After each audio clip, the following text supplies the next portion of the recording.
자, 보세요. 하자.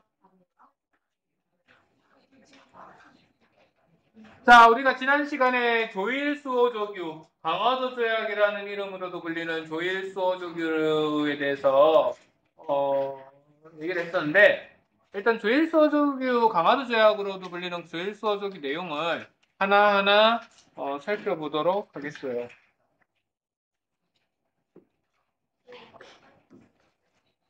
사실은 문제를 쉽게 내고자 한다.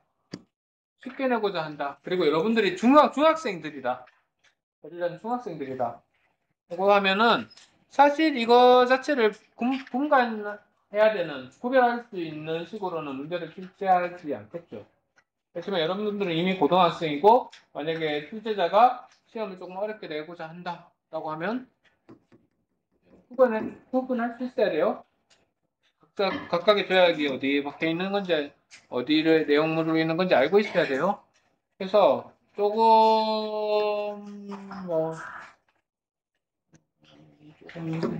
뭐라 그래야 되지? 좀 성가시더라도 각기 알고 있어야 돼요. 그리고 각기 알고 있어야 되는 또 다른 이유는 여기에 있는 조약 내용 하나하나가 너무 중요한 거예요. 중요치 않은 게 없어요. 하나하나를 살펴보면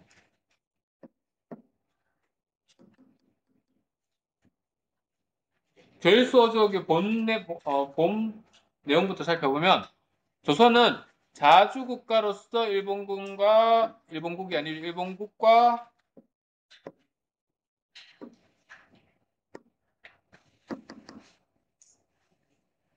평등한 권리를 가진다. 여기까지만 보면 좋은 얘기예요, 나쁜 얘기예요? 좋은 얘기죠? 야, 너네는 자주국가지 않니? 우리와 평등한 권리를 가지고 있어? 라고까지만 이런 얘기를 하는 거니까 좋은 거예요, 나쁜 거예요? 좋은 얘기야, 좋은 얘기. 그렇지만 일본 애들이 힘으로써 억지로 이렇게 개항시킨 그 결과물로서 주어진 강화도 조약에서 마냥 우리에게 이렇게 좋은 조약 내용으로 했을까요? 그것도 무려 첫 번째 조항에서 그러진 않았겠죠? 속셈이 있다고, 속셈이. 그 속셈이 뭐냐? 우리나라에는 전통적으로 우리나라에 대해서 영향력이 큰 나라가 있죠. 어떤 나라? 청나라, 중국이 우리나라에 대한 영향력이 크죠? 그래서 이걸 넣은 이유는 한 가지예요. 청하의 간섭을 배제하고자 하는 그런 목적이 있는 거죠. 청의 간섭을 배제하고자 하는. 너네 자주국 가니까 청나라 간섭 받아서 되겠니? 그 얘기를 하는 거예요. 근데 그 얘기를 아주 예쁘게 포장을 했죠. 조선은 자주국가로서 일본과 평등한 권리를 가진다. 라고 일관해서 얘기했지만 그 뒤의 내용은 하나도 안 평등해요. 하나도 안 평등해요. 그래서 전체적인 맥락에서 봤을 때 이거는 좋은 목적이다, 나쁜 목적이다? 나쁜 목적이라는 거예요. 자, 그 다음에 계속 살펴보면 조선 정부는 부산과 두 곳의 항구를 별도로 지정해서 일본인들이 통상할 수 있게끔 한다라고 했어요. 그러면 본 조약에서는 정해진 항구는 어떤 항구밖에 없다? 부산만 정해진 거예요. 나머지 두 곳은 나중에 정해져. 그럼 나중에 정해진 나머지 두 곳은 어디냐? 부산과 원산이에요. 산 형제들. 부산, 원산. 나중에야 정해져요. 자, 그 다음에 일본 항해자들이 수시로 연해 해안을 측정을 하는 것을 허락해야 된다. 그런 거예요. 이것도 말도 안 되는 거죠? 지네가 뭔데 우리나라 해안선을 측정하고 해요. 네? 우리나라를 침략하기 위한 그런 하나의 과정으로서 발판으로서 쓰고자 하는 거죠. 자, 그 다음에 양국 국민은 각자 자유롭게 무역하며 양국 관리들은 간섭하거나 제한하거나 금지할 수 없다. 니네 우리가 뭐 잘못한 거 있어도 뭐 금지할 수 없다 이런 내용이에요. 자, 그 다음에 이것도 굉장히 문제가 되는 거죠. 일본국 국민이 조선에서 지정한 각 항구에 머무르는 동안 죄를 범한 것이 조선국 국민에게 관계되는 사건일 때 모두 일본 관원이 심판한다. 하나의 뭐예요? 이런 것들을 두고 뭐라 불러요? 시해법정이라고 하죠. 우리나라에서 제재했는데 지네가 왜 심판을 해요? 그런 문제가 있는 거다. 자, 그 다음에 이거는 강화도 조약의 본조약이 아닌 부록으로서 맺어진 조약이에요. 이것도 참 가당키 하는 부분이 많죠. 실관을 보면은 일본 국민은 본국에서 사용되는 화폐로, 그러니까 일본에서 사용되는 화폐로서 조선에서 물건을 구매할 수 있다 그 말이에요. 지금 일본 사람들이 와서 엔화로 우리나라 물건 살 수 있어요? 일본 사람들이 한국 와가지고 편의점 가서 엔화 주면서 담배 하나 주세요, 음료수 하나 주세요 할 수 있어요? 안 되죠? 미국 사람들이 와가지고 뭐 달러 가져와가지고 편의점 와가지고 김밥 사 먹을 수 있어요? 안 되잖아. 근데 됐다고 이게. 문제가 있는 거죠? 네? 문제가 있는 거죠? 말도 안 되는 거죠? 자, 그 다음에 조선고 항구에 머무르는 일본인은 쌀과 적곡을 수출입할 수 있다. 자유롭게 제한 없이 우리나라에 쌀을 수입해 갈 수 있다. 그러면 뭐예요? 우리는 쌀 수출국이 되는 거죠? 그럼 보통의 경우에는 수출이 많이 되면 좋은 거예요, 나쁜 거예요? 좋은 거죠? 근데 이 경우에는 나쁜 거예요, 이 경우에는. 왜 나빴냐? 우리나라 안에서도 쌀이 남아 도는 게 아니에요. 빠듯해. 빠듯하거나 모자라. 근데 이게 일본으로 수출돼요. 그럼 어떻게 되겠어요? 우리나라 안에서 쌀값이 올라가겠어요? 내려가겠어요? 올라가겠죠? 그런 문제점이 있다고요. 그래서 여러분들 나중에 이 문제가 심각해지니까 나중에 뭐 내려요? 이런 거 내리죠? 네? 들어봤어요? 안 들어봤어요? 들어봤지? 중학교 때? 이게 내려지는 것도 아마 이 쌀 수출과 관련된 거라고요. 자, 그러면 일본인들은 우리나라 쌀이 너무 맛있어가지고 수입해 가려고 그랬을까요? 예? 아니죠? 그게 아니라고. 얘들은 목적이 있어. 얘들은 메이지 유신을 거치면서 근대화로 가고 있죠, 근대화.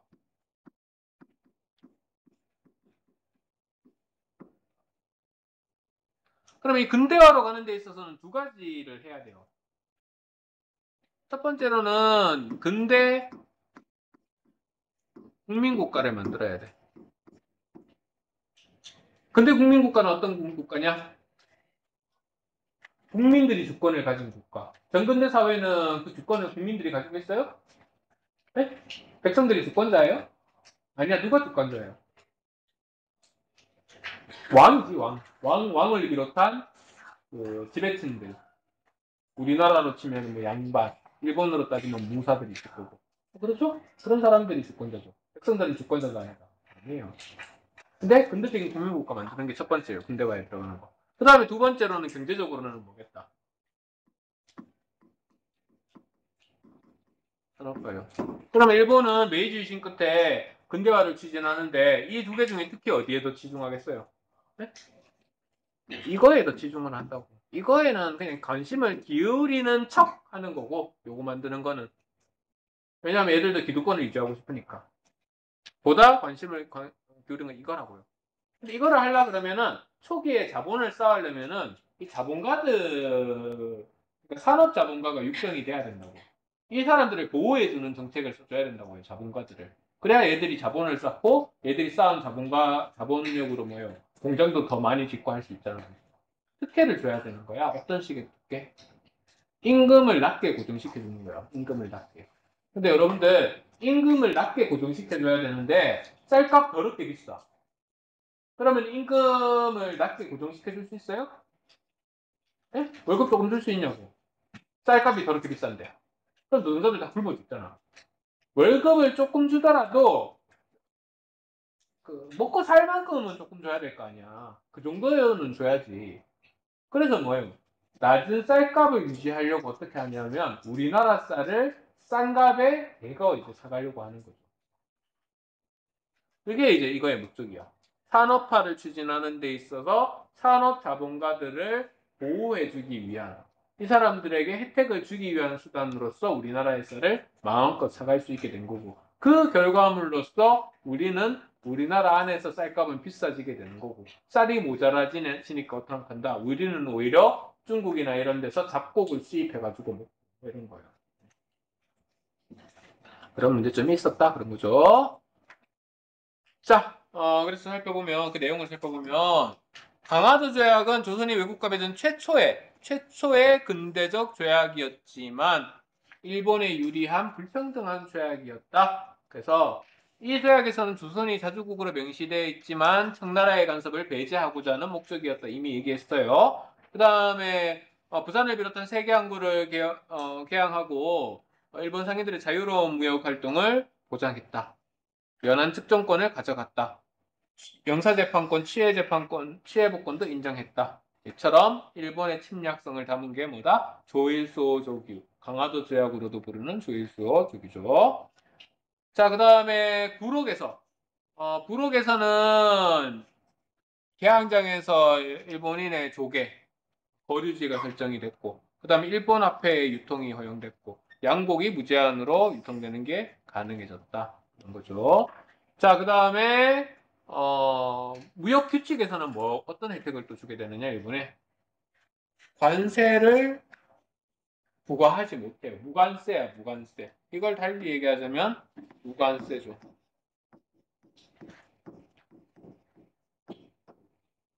원래 국가와 국가 간의 거래를 할 때는 모든 물건을 사고 팔 때는 세금이 붙어요. 부가가치세 뭐 이런 것도 있잖아 지금. 네? 여러분들 뭐 음식 하나 사 먹어도 부가가치세 이런 게 붙잖아요. 근데 외국에서 들어오는 물건을 살 때는 외국 상품에 대한 세금은 우리는 부가가치세 이런 이름으로 붙이지 않고 뭐로 붙이느냐? 관세. 외국 상품을 붙일 때 붙이는 세금. 관세라고 부르죠. 근데 무관세야. 엄청난 혜택이죠. 그래서 일본 경제 침략이 사실상 무방비 상태로 놓이게 된다. 그래서 여기까지는 여기서 말하는 조일수호족의 부록이고 그 다음에 이것도 하나의 부속 조약인 조일무역규칙은 이제 뭐 무관세 조항이라는 거죠.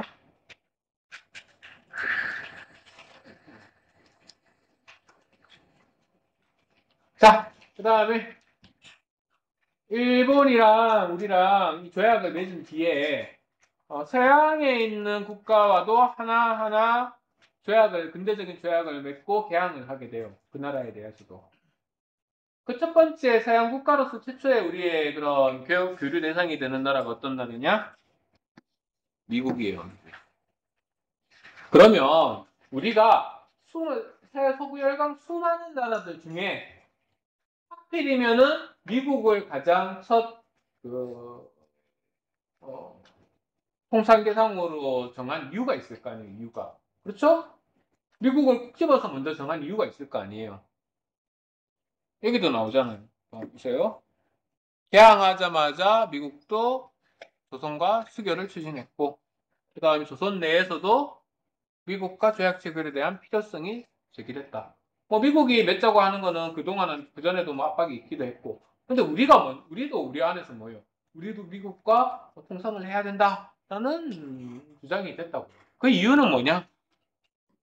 중국인한테 가스라이팅을 당해서 그래요. 중국인한테. 그게 뭐냐? 황준원의 조선책 이야기예요. 이 사람은 청나라 사람이죠. 그럼 이 책은 우리 언제 들여오게 되느냐? 자, 이 사람은 이 조선책 이야기는 어떤 상황에서 어떤 배경에서 들어왔냐면, 뭐요? 강화도 조약을 맺고 나서 야 우리도 일본 어떤지 좀 봐야 되겠다라고 해서 수신사를 발견하죠 일본에. 그래서 두 번째 2차 수신사로 갔던 김홍집이 청해 외교관이 쓴 조선책략을 가지고 조선에 들어왔는데 이 책이 조선에 있던 지식인들에게 굉장히 유행을 해요. 황준원 입장에서는 이제 가스라이팅에 성공을 한 거야. 우리나라에 대한 가스라이팅. 그래서 어떤 가스라이팅이냐?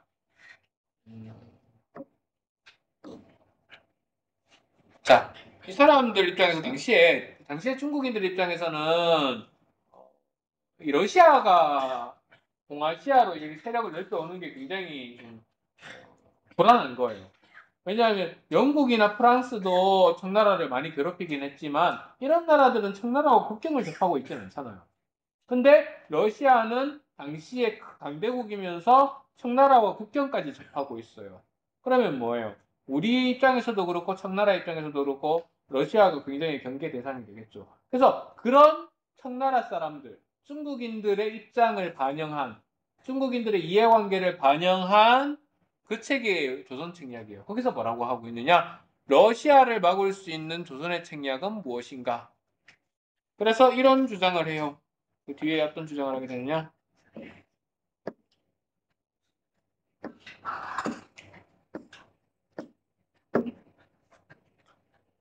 중국과 친하게 지내고 친중국이에요. 친중. 그 다음에 일본과 맺고 결일본이요. 결일본. 그리고 미국과 연합해야 된다. 연합이요. 연합할다 할 때 연. 연미국. 내가 연연합이라고 그랬지? 연미국. 그래서 그러니까 친중, 결일, 그 다음에 연미를 하면서 자강을 도모하는 길이 조선이 살아갈 길이다. 그리고 더불어서 학교를 세우고 서양인을 받아들여서 군비를 강화해야지. 이게 니네가 가야 될 길이지 않겠니? 라고 황준원이 조선 심리학에서 그 방도를 알려주는 거죠. 거기에 따라서 그래 조선에서도 조선 우리 미국이랑 통상을 해야지 라고 하는 거예요. 그래서 이러한 상황에서 일본과 러시아를 견제하려는 청나라의 그런 이해관계가 반영돼 가지고 청나라가 지가 도와준다 그래요. 야, 너네 미국이랑 막상 만나러 가려니까 좀 그렇지? 내가 중간에서 중재자 역할을 해줄게 라고 하는 거죠. 그래서 맺어진 게 조미수호 통상조약이에요. 좋은 것도 있고 나쁜 것도 있고 그래요. 좋은 점은 어떤 게 있느냐? 물론 좋은 점도 있고 나쁜 점도 있고 했을 때 좋은 점이 생긴 이유는 뭐냐면 강화도 조약을 계기로 해서 우리가 국제법에 너무 어두웠잖아요. 근대적인 조약 체계에 너무 어두웠잖아. 그래서 우리 나름 공부를 한 거야. 그래서 우리 나름 공부를 해가지고 조미수호 통상조약을 맺을 때는 국제관계에 대해서 조금이나마 알게 돼요. 그래서 우리에게 좀 유리하게 생각되는 그런 측면의 조약도 맺어지게 되는 거죠. 그래서 그런 것들을 살펴보면 첫 번째, 만약 타국이 어떤 불공평하고 불공평한 일에 닥쳤을 때는 서로 도와줘야 된다. 중간에서 잘 조정해서 도와줘야 된다. 그건 뭐냐? 거중조정이라고 불리는 조항이에요. 실효는 없었어요. 실효는 없었어. 실질적인 효력은 없었어요. 있을 줄 알고 맺었는데 없었죠. 미국 입장에서 우리를 뭐 도와달라는 뭐 얘기할 거는 거의 없었겠고 우리 입장에서는 도와달라고 하죠. 필사조약 때 도와주세요 했는데 뭐 그런 조항이 있었나? 내가 그런 약속을 했니? 뭐 그게 다죠. 예. 안 도와줬어요. 그래서 이런 그래도 나름 우리 입장에서는 좀 국제법에 밝았다고 생각해서 넣은 거죠. 자, 그래서 그게 거중조정이고 그 다음에 나름 관세도 넣어요. 협정 관세 조항을 넣었죠. 그래서 관세는 양국에서 협의해가지고 결정한다. 그건 언제는 없었던 거다. 응? 그 조일 수호조규의 그 부록에 해당하는 조일 무역 규칙에서는 없었던 거예요. 없었던 거라고 그거. 근데 이때는 이런 걸 만든 거야. 관세는 협의해서 결정한다. 그 이전에 비해서는 진일보 했죠? 그 이전에 비해서는 진일보 했다고요.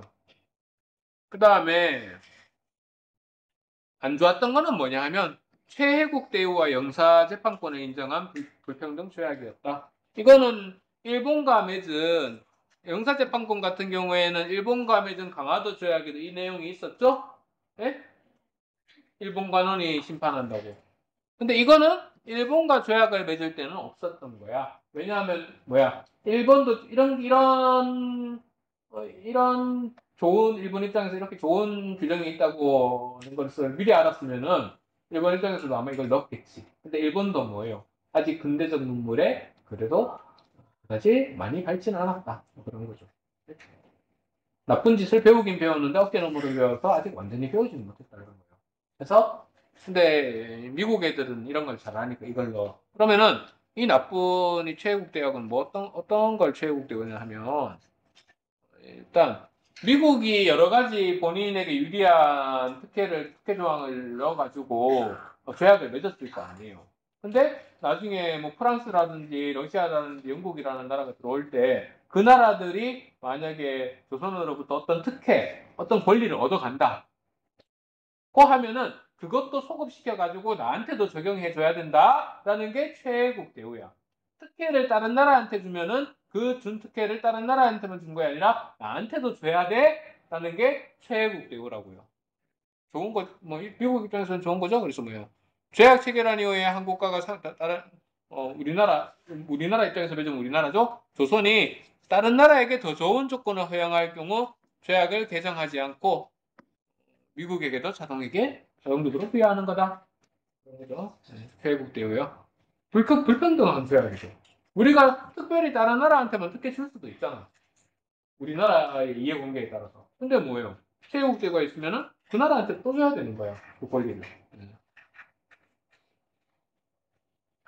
자, 그래서 어쨌든 이 조약을 맺고 나서 우리 고마워해요. 그래서 얘들아 고맙다. 우리 너네 좀 배우러 갈게. 보빙사를 파견해요. 보빙사. 미국을 배우기 위해서 보냈던 사절단 이름이 뭐다? 보빙사. 일본에 보낸 애들은 누구다? 네? 일본에 누구 보냈어요? 조선택력 어떻게 들어왔다 그랬어요? 2차 수신사로 간 김홍집이 들어왔다 그랬죠? 수신사예요, 수신사. 그러면 청나라는 배우를 아무도 안 보냈겠어요? 청나라도 보냈지, 영선사. 네? 그래서 구분 지어서 알아야 되겠죠? 사절단 이름. 정신 차리고 있니? 각각 다르다는 거예요. 사절단 보낸 게. 자, 이후 영국, 독일, 프랑스, 러시아에도 서양 여러 나라와 잇따라 수호 통상조약을 체결했고, 이로써 근대적 조약 체계에 입각한 조선인이 이제 이런 조약 체계에 입각해서 국제 질서에 본격적으로 편입했다. 뭐 그런 거죠, 그런 거죠. 자, 그 다음에 미국을 횡단한 최소의 외교 사절단 보빙사죠, 보빙사. 보빙사는 미국 어디로 처음에 어떤 항구로 도착하게 되냐?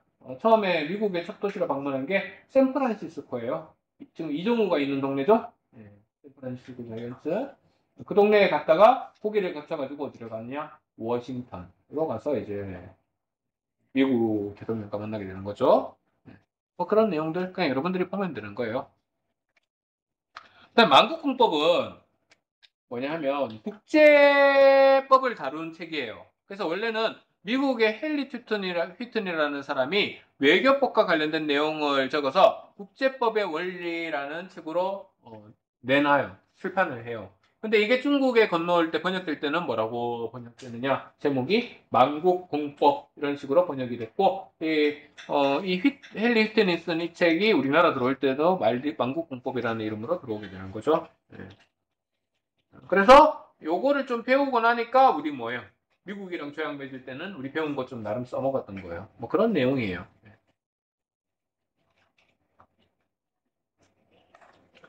자, 개화 정책의 추진과 반발, 개화 정책의 추진과 반발을 보면 흥선대원군이 있을 때 대외 정책은 우리 뭐라고 불렀어요? 네? 어떤 정책을 편다? 통상수교 거부 정책을 편다 그랬죠? 네? 근데 고종이 친정하고 나서는 고종이 직접 정치를 하고 나서는 이게 뭐예요? 360도 바뀌는 거예요. 180도 바뀌어요. 그게 뭐냐? 개화정책. 정부적인 차원에서 개화정책이 추진돼요. 흥선대원군이 통상수교 거부 정책을 추진할 때조차도 개화를 주장하는 사람들이 있다 그랬죠? 네? 중국에서 해국도지 이런 거 들어온다 그랬잖아요. 그래서 국제정세에 좀 눈을 뜬 사람들이 야 우리가 먼저 나라의 문을 열고 서양의 문물을 받아들여야지 서양 제국주의에 맞설 수 있어라고 얘기하잖아. 언제 때부터 벌써. 흥선대원군이 집권하고 있을 시기부터 이미 그렇게 주장하던 사람들이 있었다는 거예요. 근데 이제 정부가 공식적으로 개화정책을 추진하는 시기가 되니까 어떤 입장이 더 힘을 얻겠어요? 흥선대원군 시기부터 개화를 주장했던 사람들의 주장이 힘을 얻게 되겠죠? 그걸 얘기하는 거예요. 자, 그래서 개화파가 형성되고 개화 사상이 확산되었다라는 부분을 보면 개항을 전후해서 박규수, 오경석 등이 개화를 적극적으로 주장했고 일본과 개항하고 그 직후를 얘기하는 거죠. 그 주변에 뜻을 같이 하는 김옥균, 박영효 등 양반 자제가 모여들었다. 이들은 세계 정세와 서양 문물에 대한 이해를 높였고 관직에 진출해서 개화의 뜻을 펼치고자 했다. 이 사람들이 관직에 나갈 수 있었던 건 뭐예요? 정부가 공식적으로 이제 개화 정책을 추진하고 있었다라는 것을 아는 거죠. 그런 부분을 알 수 있는 거죠. 자, 그 다음에 개화파의 등장과 더불어 개화 사상도 점차 확산되는데 이에 따라서 중국 중심의 세계관을 극복하고 서양의 제도, 과학, 기술을 적극적으로 받아들여서 여기에서 중요한 말이 나오죠. 근대 국민 국가를 건설하려는 움직임도 나타났다. 그런데 아까 일본의 메이지 유신에 대해서도 얘기했어요. 근대화로 가려고 그러면 두 가지를 해야 된다 그랬죠? 네? 첫 번째로는 근대 국민국가 만들어야 된다 그랬죠? 주권을 누가 가지고 있다? 국민이 가지고 있다 그랬죠? 그런 거 만들어야 돼. 그 다음에 두 번째로 해야 되는 거 뭐예요? 산업화. 이 산업화를 통해서 뭘 해야 된다? 자본주의를 발전시켜야 되는 이 두 가지가 돼야 되는 거야. 근데 메이지 유신에서도 뭐에는 더 충실했다? 이거 업무는 굉장히 열심히 한 반면에 상대적으로 좀 소홀했던 게 뭐다? 근대 국민국가. 왜? 국민들이 주권을 가지는 국가를 만드는 거는 기득권 입장에서는 그건 또 싫은 거야. 그리고 그런 게 있어 왔던 세상이 아니잖아. 어떤 식으로든 신분이라는 그런 틀이 있어 왔던 세상인데 갑자기 그 틀을 완벽하게 무너뜨리고자 하는 거는 관념상 쉽지 않다고요. 그런데 우리도 뭐예요? 이때 이제 뭐예요? 일본처럼 국민국가도 만들어야 되고 산업화도 해야 되는데 라는 생각을 하게끔 되는 거야. 대화파가. 자, 그러면은 여기서 또 중요한 건 뭐냐 하면 통리기무화문을 만들고 개화정책을 추진했다라고 하는 거죠. 여기서 우리는 한 가지 기억해야 될 게 뭐냐?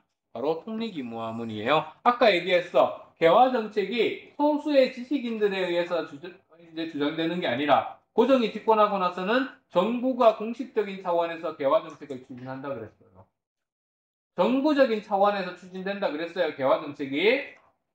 그러면은 정부의 정책으로서 시행할 때 이 개화 정책을 추진할 수 있는 기관이 필요한 거예요. 그 정부의 기관이 뭐냐? 통리기무화문이야. 통리기무화문. 정부가 개화 정책을 추진하기 위해서 만든 기구. 그러니까 중요하겠다, 안 중요하겠다? 중요한 거예요. 흥선대원군 시기에는 가당치도 않았던 일이죠? 예? 근데 이게 고종이 집권하고 나서는 이렇게 되는 거예요. 그래서 어, 강화도 조약 체결 이후에 정부는 대외관계 변화에 대응하고 근대 문물을 수용하기 위해서 개화 정책을 총괄하는 기구로서 통리기무화문을 설치했어요. 그래서 그 통리기무화문 아래는 12개의 부서를 둬가지고 외교, 통상, 군사 등의 사무를 맡도록 했고 여기에 누구를 등용했다?